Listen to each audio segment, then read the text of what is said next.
Hi, my name's Renee Hoos, and I own Spire Mortgage Team. Over my 10 years as a commodity trader, my 20 years as a real estate investor, and my 8 years as a mortgage broker, I have had the absolute privilege of meeting some powerhouses that are transacting in real estate in Western Canada. All right, everybody. Today we've got with us Dawn Herron Maser, the owner of Summit & Co. Real Estate Group, right? Yeah. With Real Broker. And she's been a realtor for about 10 years? Just about 10 years. Awesome. And I am so excited to talk to you because you've just been making some moves on YouTube, hey? And just building out that part of your business. Tell us a little bit about like how you got started in real estate. Tell us a little bit about the 10 years. Tell about yourself. Yeah. So to start, prior to real estate, I was in the automotive industry and I had been doing that for about 10 years. And it was just came to kind of an abrupt, I do not want to do this anymore. So just quit that with nothing else lined up. And I thought, I have always wanted to get into real estate. So I'm just going to do it. So Amazing. I got my license and I started at Royal LePage Benchmark. So I think that is probably the best place for any realtor to start in real estate. Absolutely. The broker there is just phenomenal. And so I was there for about 5.5 years. Okay. And then I moved over to CIR Realty and I was there for 2 years. And now I am at Real Broker. Awesome. And so that's interesting that you're like, it's a great spot for a new agent to start. So had a great mentor then when you started in your career. Yeah. Fantastic mentor. They have really great training programs in place. So it's tricky because I'm not at that brokerage now and I'm like, it's such a great place to start. But I got so much from it. And so I think it's worth sharing. I think the takeaway is it's worth aligning with a mentor that can help you get started, right? It's a tough industry to start in, don't you think? Yeah, it really is. And it is really easy to get in your head about it. And you need that kind of fundamental base, the fundamental skills to get started. So for me, that was just a game changer. Yes, that's definitely true. So now you're a mom too, right? Yes, I'm a mom. How many kids do you have? I have 2 boys. My oldest is 13 and my youngest is 8. Awesome. Okay, so you're in it. I'm assuming so busy, hey? Yeah. But you somehow manage it all? I hope so. I'm trying my best. Because you have your own team, right? At Summit & Co. So you're also providing some mentorship to some new agents, right? Yes. Yeah, there's 4 of us, myself included, and 2 of the agents are brand new. So my goal is to be there for them 100% of the time. Whatever they need, I'm on it. And it's busy. No kidding. And so I think that sometimes, like I know for me, I have 3 kids too, and my mortgage business stuff, sometimes it can feel like a ton of pressure. And so what do you, like if you had to talk to somebody that's like a busy mom, wants to be involved in this industry, do you have any tips like about how to handle it all? Yeah. So I say this all the time, blinders on, because in this industry, it's a great mix of people, right? Mm-hmm. There is single individuals with no family responsibilities like that. And then there's moms like us and dads and all this kind of stuff. So I think it's very difficult to see other people out there and how busy they are and to compare it to yourself when you're like, oh my gosh, like I got school pickup on this day. I just can't work to that extent and to compare yourself to them. But my model is blinders on because I'm just competing with myself from yesterday, from last year. And I think that really helps first of all, you can't do it all. Like as moms, everybody's like, how do you do it all? And it's like, well, I don't. I have a lot of help. So let's be realistic about that. And I think just give yourself grace and know that sometimes we're going to drop some balls and that happens, but rely on your community. I think if I was talking to somebody who wanted to get in real estate and they weren't there yet and it was a mom, I would say this is the best industry to get into because you have to work your butt off, absolutely. But there wasn't really another job that I had where it was like, sure, no problem. I'm going to be there at pickup at noon. Okay, I'm going to go on this field trip. I can work these things into my schedule. And I think the biggest thing with being a mom is, especially in those younger years, we don't get that time back. Yes. So for me, that was such a big focus because I was pregnant in my first year of real estate with my youngest. And it was just very much like, I am not going to miss out on Yeah. this time. And so where am I placing the value here? Is it like, I want to make $1 million a year? I mean, that's great, but I would rather not miss that time with my children more. Yeah. And, my oldest right now, he doesn't want to hang out with me anymore. Like, I get it. I knew that time was coming. So I'm glad I put in the time before we got to that point. That's what I would say is like, rely on your community. Mm-hmm. Go get them, girl. You can do it. Yeah, I love it. I love the blinders on concept because I do think we can kind of catch ourselves like, I catch myself like scrolling on social media and I'm like, oh my gosh, these people are doing so much stuff.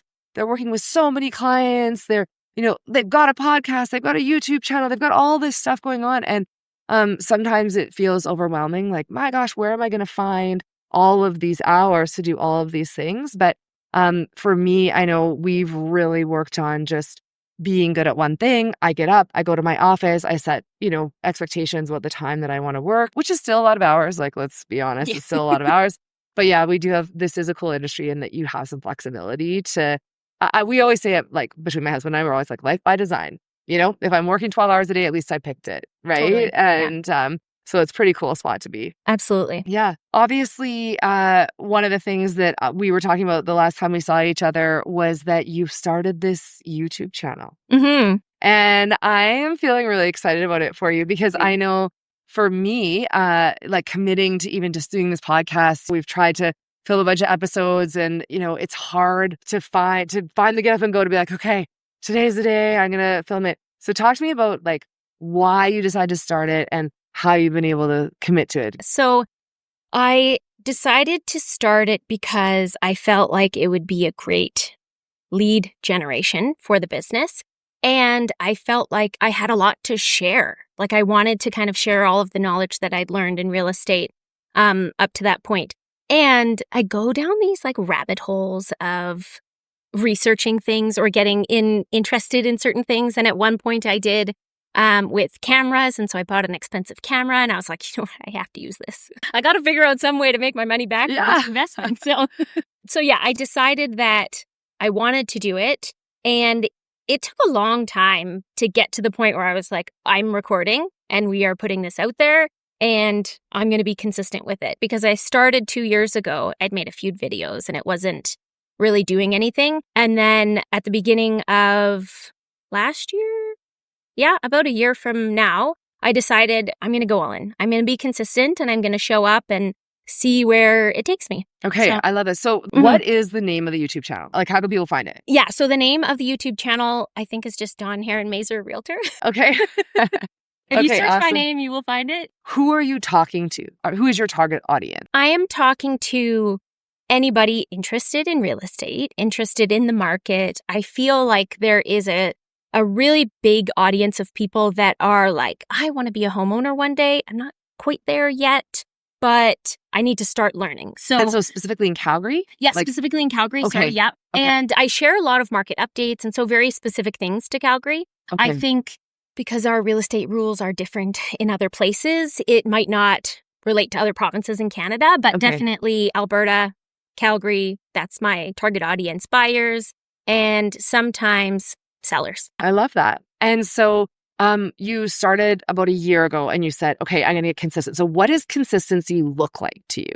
Tell me what that looks like. So consistency for me means always working on an idea and my script writing, if you will, kind of always being in that process and always filming on Thursdays and knowing that like these days I write my script, on Thursdays I film, I want to have it uploaded for Wednesdays. That's my new schedule. I've adjusted the schedule a little bit here and there, but also for myself, it was just about also like kind of giving myself a little bit of grace in a sense that if my mind is consistent and I'm putting the effort in, if I miss a week, like I'm just going to be okay with that. It is what it is and I'm not going to beat myself up about it. Yeah. But I think I have this thing where it's like, if you slip, don't slide, meaning like if I miss 1 week, it does not mean miss 2, right? Yes. Now I have to really get back to it. So it's just a matter of being in that place where this is, I'm consistently doing it. I love that. I think that it's so, well, I mean, like they always talk about going to the gym, right? If you go to the gym, you miss one day and they're like, screw it. I'm off the program. You're queen. Yeah, exactly. Let's get a blizzard and watch Netflix. Like, and that's just so ridiculous, right? If you miss one day, you just go the next day. Yeah. And I think in our business with anything. So, whether you're a realtor, mortgage broker, real estate investor, maybe that's looking for your next deal, there's all kinds of things and coaching programs that'll tell you like, hey, make 5 calls a day. And it's super easy to make 5 calls every day for 20 days. And then you just miss a day and you're like, oh, well, forget it. Well, no. And I'm sure those coaches missed 5 calls a day, 1 day a week, right? But you just have to keep doing it. And I think that's so amazing that you're like, it's consistent and you give yourself some grace. And this one, no problem. Get back on it, right? Yeah. So it's been about a year, you said. And so have you had any results? I'm curious. Yeah. So I've had a lot of conversations. And I've recently been lucky enough to send you a lead that I got through YouTube. And so that's really exciting. That was my first lead that has closed.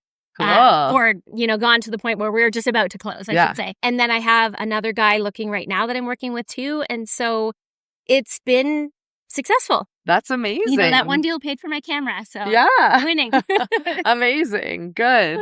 That's really awesome. I love that. I think that it's nice. I think we do these things and it is important to measure the success, right? Because I think you would start putting stuff out there and if you're not getting leads from it, I think it's interesting that you said I'm having conversations. And so I think conversations are success in our industry. Do you agree? I agree. Yeah, like, absolutely. If I'm putting something out there and somebody then wants to talk to me about it, okay, I'm on to something, right? And then it's my job to turn that opportunity into a deal, right? Yeah. How can I connect with this person and show them enough value that they might actually want to work with me, right? Totally. But it's amazing that you're getting these conversations from it. And so did the following skyrocket or do you feel like it's intentional people that have started following you that actually want to talk to you? Yeah, I feel like it is very intentional. When I first kind of started being consistent, I felt like I'm a big kind of universe person. So I felt like the universe was rewarding me. I got a lot of views really quickly. Yeah. And so that was really exciting. And those did relay into a lot of those conversations. And so that was great. My goal this year is 1,000 subscribers and I'm just over halfway. So that to me feels very exciting. That's one of those metrics that it's kind of like, well, is it really about the subscriber count or is it this? But regardless, that's one of those things that it's a measure of success on YouTube, right? Yeah. So it's exciting. Yeah, no, I think it's great. I think that when we're doing these things, we have to track some kind of a metric. So if you're tracking subscribers, if you're tracking conversations, then you're tracking closed deals, like this is a measurable marketing effort, which outside of your expensive camera is kind of free, right? Like, that's what's cool about it, right? Let's talk a little bit about that because I think that in our business too, I know I can get caught spending way too much money on like sort of harebrained advertising where I don't really know what the success is. So do you find that too? Like that you can, or are you pretty intentional with how you spend or don't spend money? I am very intentional with how I spend money. I've learned my husband is extremely frugal, which I think is fantastic. And I take, small pages from his book in a way. I think with real estate too, and what I taught myself when I first got into the industry was it is expensive. You could be spending money left and right on everything.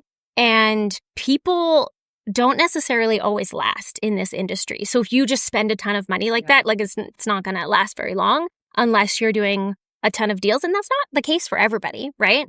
So for me, I kind of set these parameters in place that I'm just not going to go crazy with my expenses.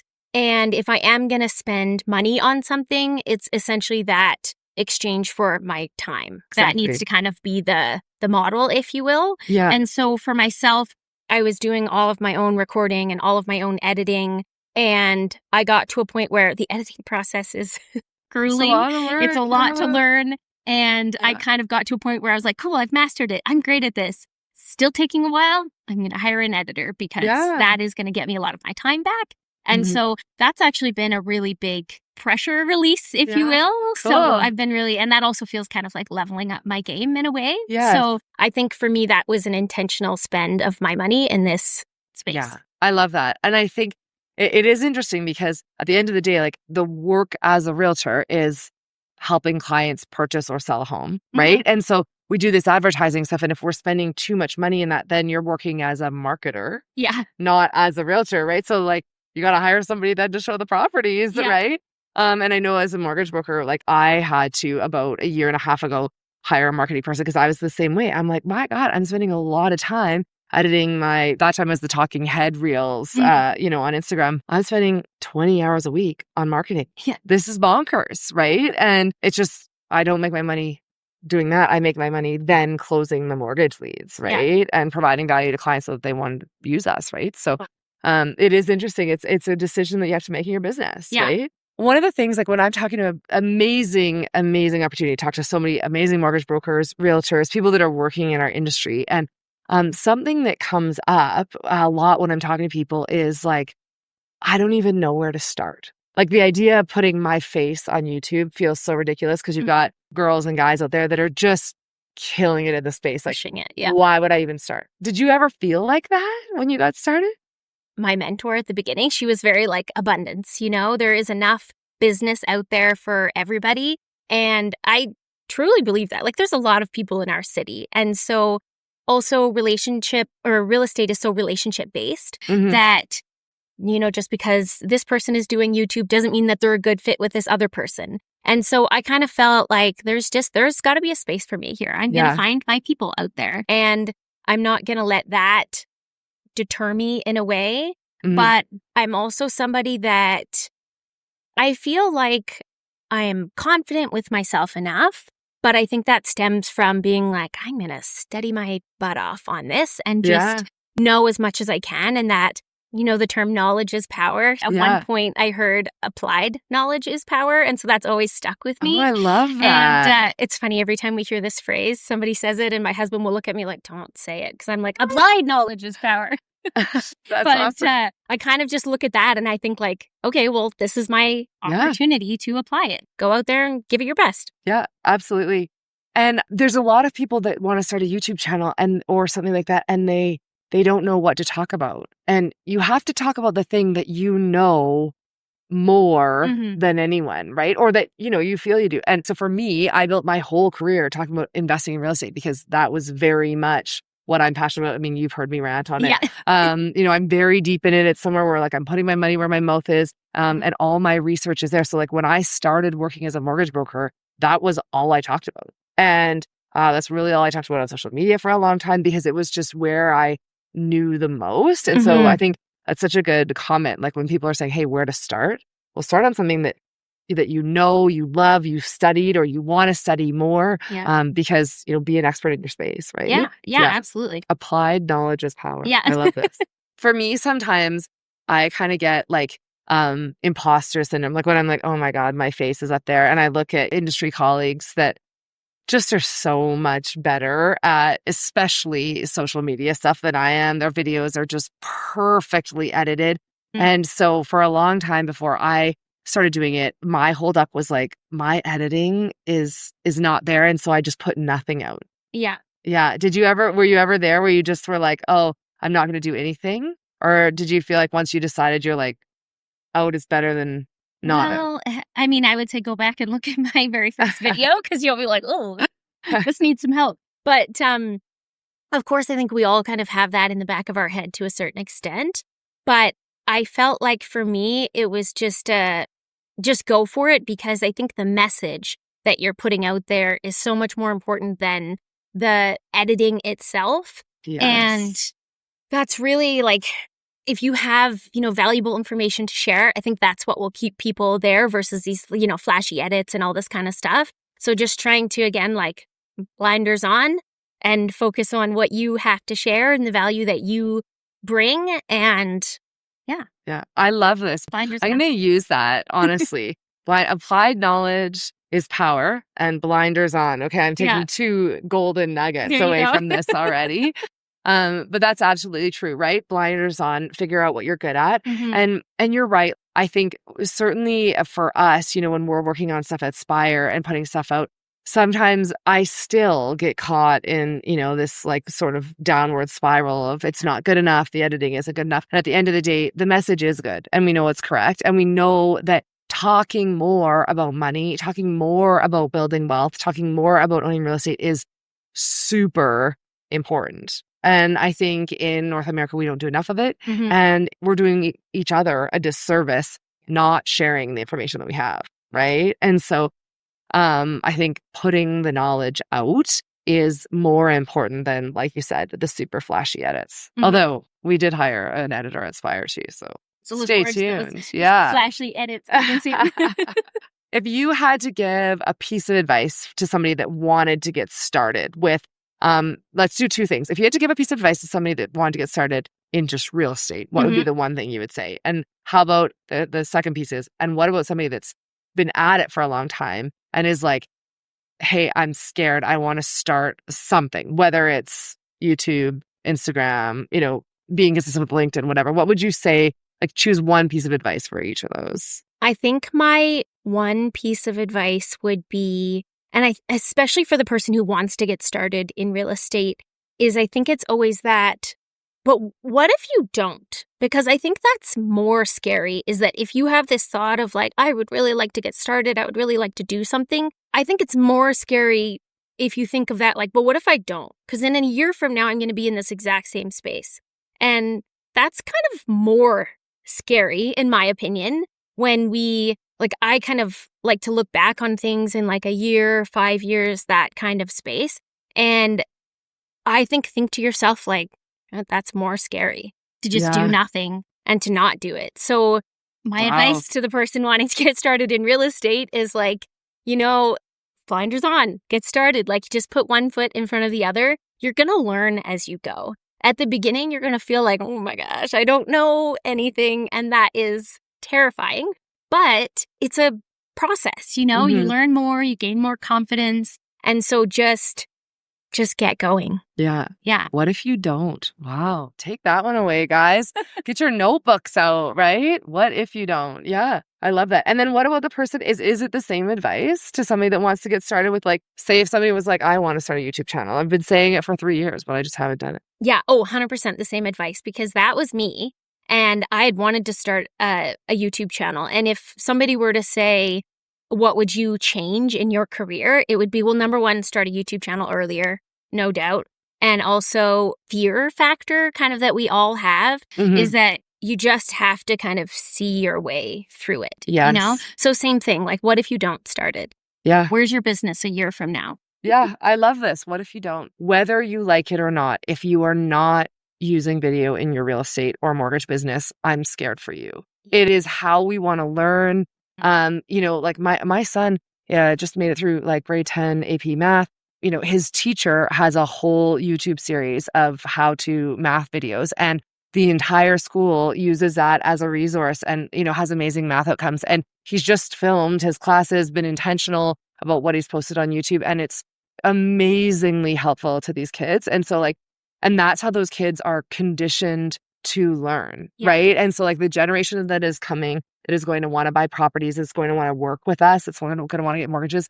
Like, they are being conditioned to learn that way. So if we are not providing value through video, I'm scared for what's going to happen. 100%. Yeah. And you know what I really love about that is because our education system does kind of teach in a way where it's like, well, we expect everybody to learn in this specific way. Yeah. And so the same goes for real estate, right? Not everybody wants to sit down and read a 30-page market stat book. Props to our engineers out there, because you guys love that stuff and that's fantastic. But other people, that is not how they intake information. And so I think being able to kind of teach people about real estate in this way is super valuable for them. And then on the side of things, like the realtor side of things, how can we best market the properties that we are selling for our clients? Like, if you are not using video, it's pretty scary because pictures don't give you the full story. So yeah, video 100%. Yes. Yeah. No, I think it's so important. In terms of what's next, like, you've got your goal, 1,000 subscribers. Do you have, are there any other platforms you want to get involved in, or like anything else? What else is going on? Tell me everything. I'm really trying to focus just on YouTube right now. At one point, I was kind of posting everywhere.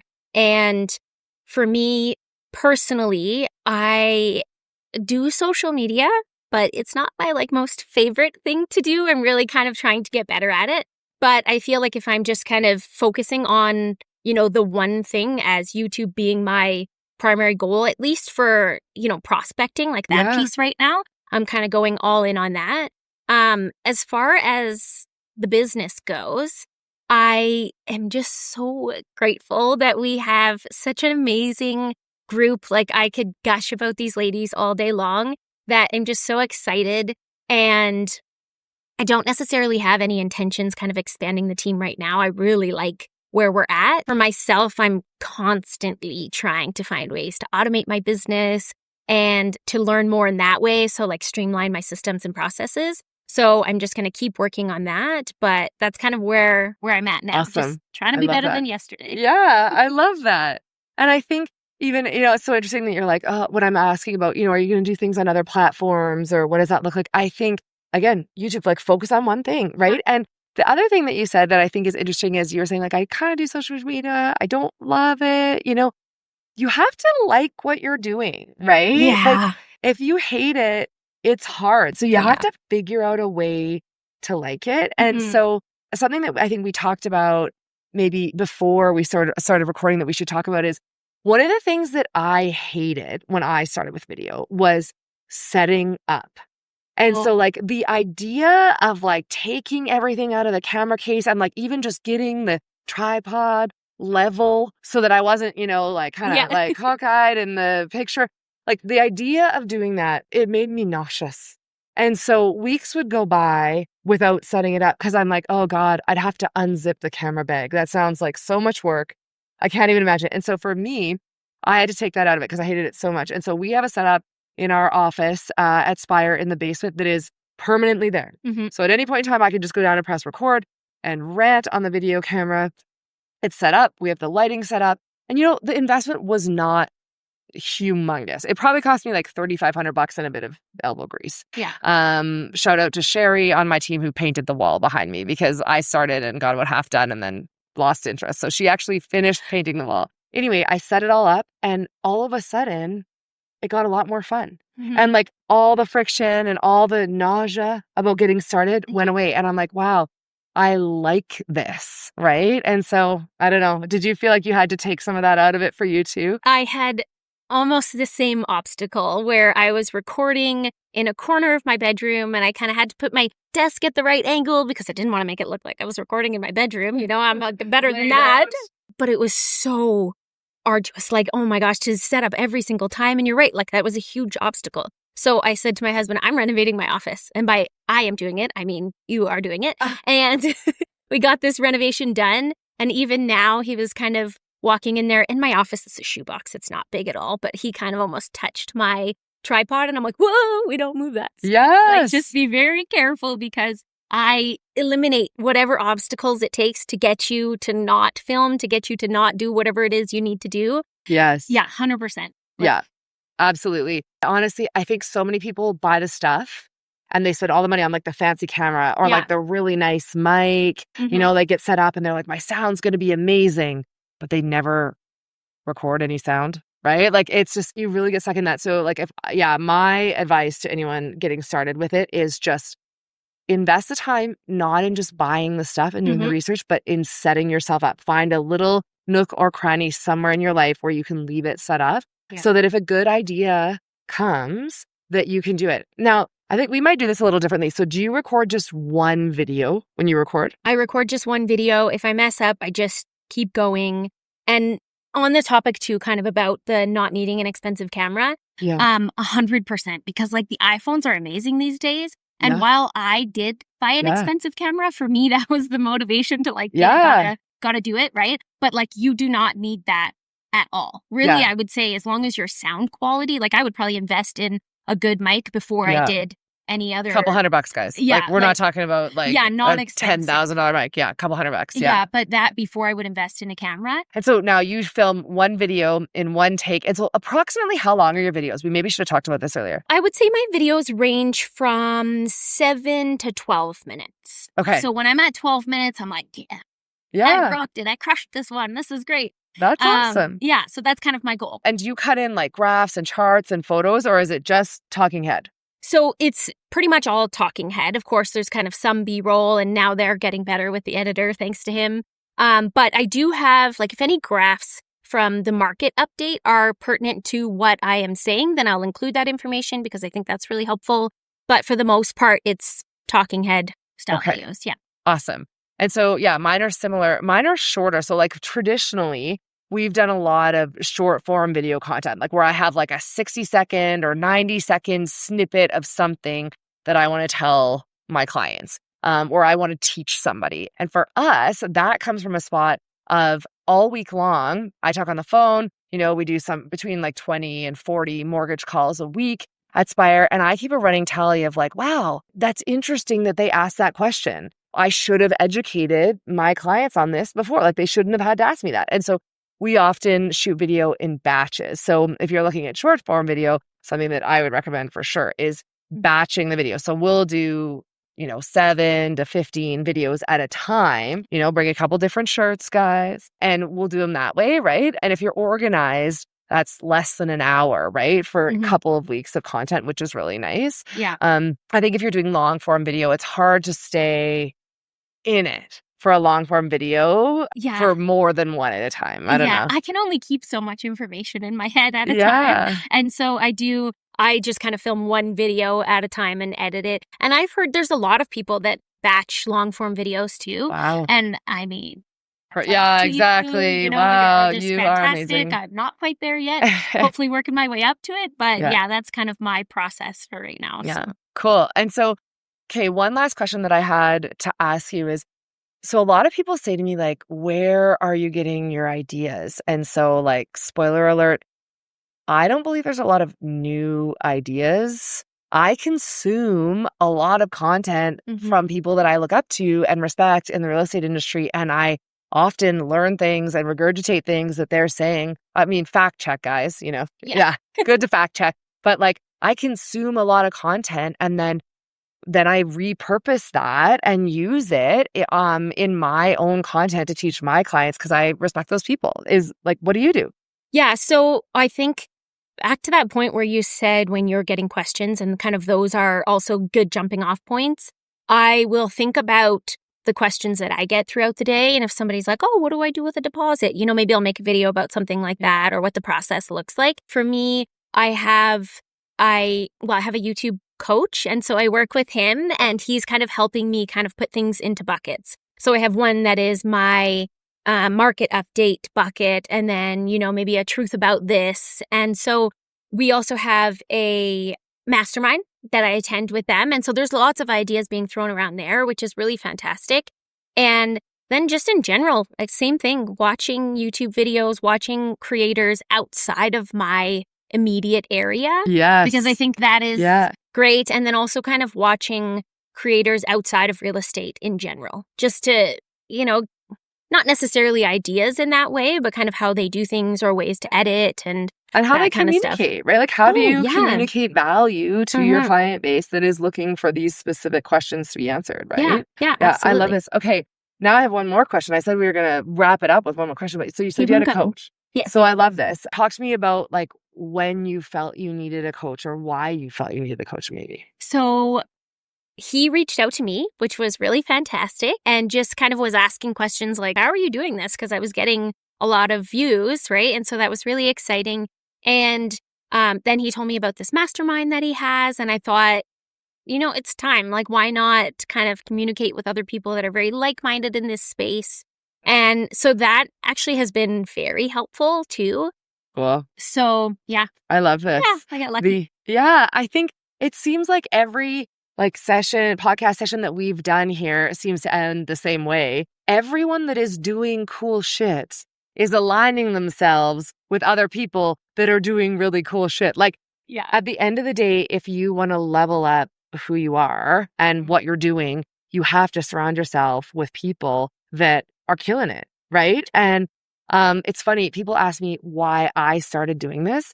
And so at the end of 2023, I wrote down a goal that said, I need to put myself in new rooms. And so I spent all of 2024, putting myself in rooms with people that were way smarter than me. So like I went to conferences, I tried to join masterminds, I inserted myself at tables. And I'm like, I mean, if you've met me just sort of casually, you might think I'm an extrovert, but I'm actually a real introvert. Like I'm quite shy and I love to stay at home. And so it was a huge stretch for me personally. And at the end of 2024, like a lot of cool stuff happened with my mortgage business because I put myself in those rooms. But I was like, I went to write down my goal for 2025 and I'm like, I missed something this year. And what was it? And I was like, I need to have more conversations, like more like conversations that make the hair on my arm stand on end with the people in those rooms. Like I got myself into those rooms listening, but now I want to have these kind of conversations. And so as we started the year, I was like, just really focus on these conversations, these collaborative conversations where your idea sharing and like making each other feel so excited about the cool stuff going on. Yeah. And I was like, I got to record some of these. And so it's so funny. We were just in the same room last week and I'm like, we got to record this because I love everything you're saying and everything you're doing.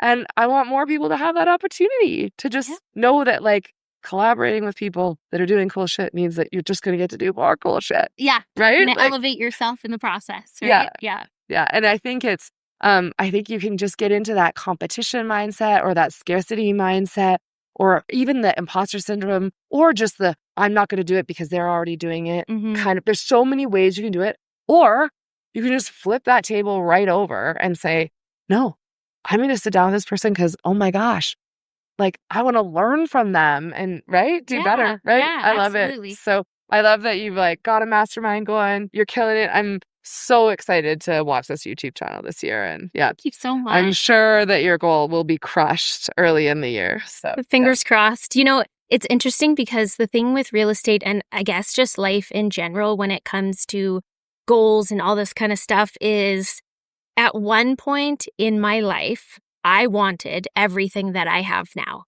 Like just that would have been the epitome of like, oh my gosh, I can't believe you've made it, you know, like this is it. But we as kind of humans move the goalpost. And then suddenly we're not in this place of like, oh my gosh, I have everything. You're like, okay, what's next? What's next? What's next? So I think it's this like fine line and a balance of, wow, this is me making it, but also what's next? Oh my gosh, I'm going to cry, right? That's so powerful though. Like, I mean, how many of us just like are on that treadmill looking for the next thing and actually take that moment to say like, wow, I did this. I'm going to celebrate this. Doesn't mean I can't have new goals and 100%. New aspirations and do more stuff. But that's really what a wicked way to leave this. I hope everyone's hair is standing on end like mine is because that's really powerful. I'm so grateful for your time today, Dawn. Honestly, if anyone wanted to reach out to you and chat YouTube or Summit & Co. or buying real estate in Calgary, anything, how do they find you? Yeah. So, well, you can go watch my YouTube channel. And you can reach out on Instagram as much as I don't post a ton. I am pretty active in my DMs. So yeah, feel free to reach out there. Awesome. Okay. Thanks so much for your time today. Thank you.